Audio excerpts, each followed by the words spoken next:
خلکو ته موقع مه ورکوئ چې ستاسو برېښنا کمه کړي. خپل ځان له موقع وګورئ چې خپلې برېښنا کې اضافه وکړئ.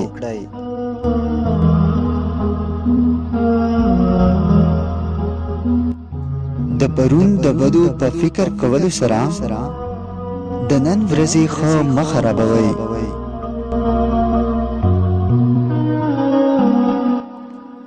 منطق انسان د الف نه واخله تر یې پورې ورسوي. تخیل انسان هر ځای ته ورسوي.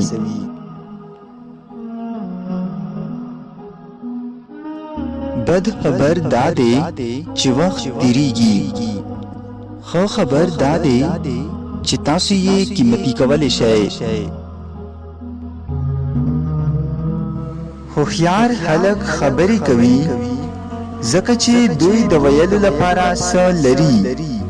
احمقان ځکه خبرې کوي چې خبرې کول د دوی عادت وي.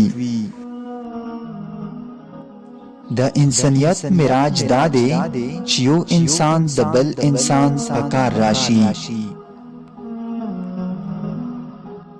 که تاسو هغه څه ګورئ چې تاسو یې په ژوند کې لرئ نو تاسو به تل ډېر څه ولرئ.